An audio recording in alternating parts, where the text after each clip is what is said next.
I'm Howard Berger with Realcomm, and I'm excited to be here in Fort Worth at the inaugural ELECTRIFY DC Smart DC Powered Buildings event. And I'm here with Jim Frey, Technical Director, 2050 Partners. Jim, glad to have you here. I'm glad you made the trip from Boston to be here with us. Well, it's a pleasure being invited. It's been a long journey over multiple decades of individual companies making some interesting choices related to DC power. We all have a common vision here, and it's very important for us to work together to make sure we move forward as a group and learn from each other. I think we brought together a group of thought leaders and innovators, early adopters of DC powered technologies and buildings, and our goal was really to inspire a conversation, a frank conversation with this group, get people connected so they got to know each other, got to know that they're instead of working separately on their own separate solutions, maybe we could inspire some collaboration. And Jim, you've got such deep experience in the industry. I was really pleased that we could get you to join us. So we were going to talk about codes and standards because that's kind of your thing. So let me just ask, how do building codes and equipment standards really help transition us to DC powered equipment and buildings? Well, it turns out building codes, equipment standards, and functionality standards are all vital to make sure that we transition to something new. It almost doesn't matter what the new thing is. And in this case, the DC systems, the technology behind it, it's all been available for years. Now it's a matter of getting those codes and standards to kind of follow along the enthusiasm for the market. And in this case, equipment standards are part of interoperability expectations. Building safety helps owners and inspectors feel comfortable that the new technology is inherently safe. And then we have energy codes, which can be the inspiration for decisions related to energy savings. Yeah, but it can be a heavy lift developing codes and standards that can actually be an impediment to adoption. I mean, why is that process so difficult? Well, it turns out there's a systematic workflow that the experts that can join these panels to organize new standards. And these experts, they have a way about decision-making that requires very thoughtful, reasoned explanation for change. Why change? Is change safe? Is change efficient? Is change cost-effective? And in this case, the building owners who are enthusiastic, they don't want to try new things, they have an opportunity to challenge their local building inspector or challenge their local energy codes for their state to kind of create a disconnect. And so that disconnect needs closure. And so there's this tension between innovative early adopters and the technology that's been resting there for a while, waiting to be recognized, and then the codes and standards people. It takes time. Right. Change management, changing people's habits, minds, the way they look at things. Yeah, so I mean, but codes and standards have been developed for so many different things. I mean, are there lessons that we could apply from other codes and standards organizations that we could apply to the to our industry? I think solar is an example where there's been a lot of innovation related to powering systems from local generation sources. Also, there's an opportunity to enjoy some leadership from Europe. They have a DC building standard called Current OS. It's a foundation that was formed among many other companies out there in Europe, and we're able to then benefit from the hard work that they've done over the last couple of years. Let's talk a little bit more about Current OS. Could you maybe describe some of the work that they've done?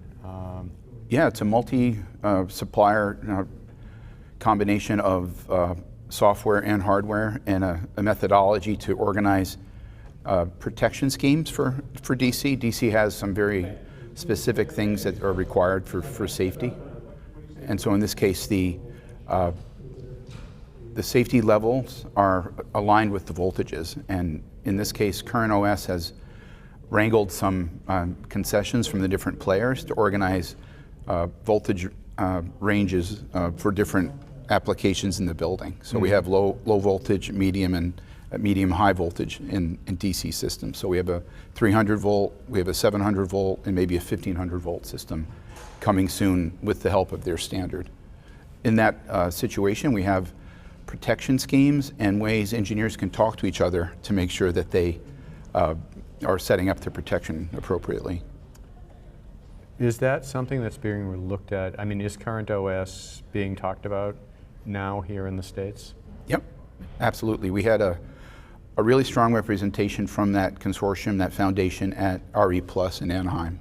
And so we were able to expose a large practitioner base with this standard intention. Now it's a matter of aligning the enthusiasm that's been a bit chaotic here in the US and slowing down the change and starting to kind of organize a concerted effort to slow down the variety and organize behind the standards that Current OS has.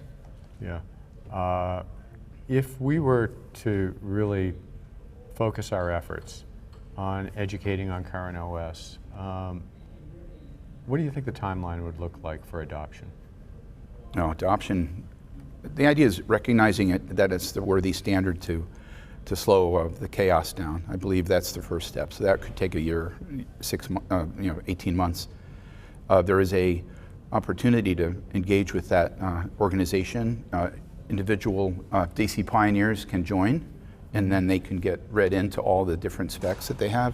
So if you want to become a Current OS member, that would be a vital step forward to make sure that we can get into that zone of collaboration and consistent application of the technology. Yeah. Would alignment of Current OS and NECA, for instance, is that something that could help move the needle? I think there's a number of organizations that have an opportunity to coordinate, and NECA is a practitioner-oriented group that will, they need to be comfortable that the technology is readily assembled in a safe way, that their teams can build equipment using that standard based on engineers.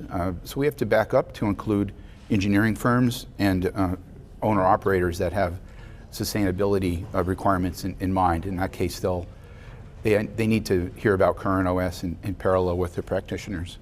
Yeah, I'm just thinking, I think our goal here today was to try to get, again, a number of the folks that are,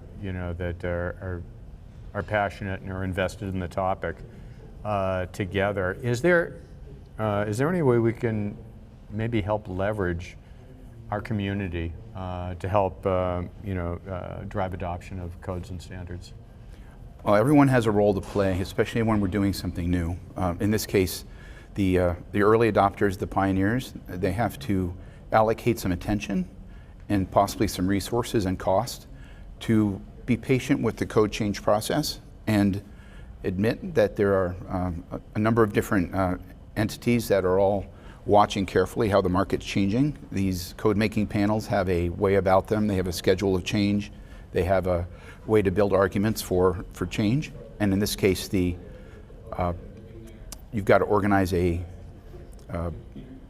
collection of data from each project. In this case, it may be data that the owners it may not occur to them to collect. So we can make sure that those owners and those project leaders are patient with the process and collect data to help them.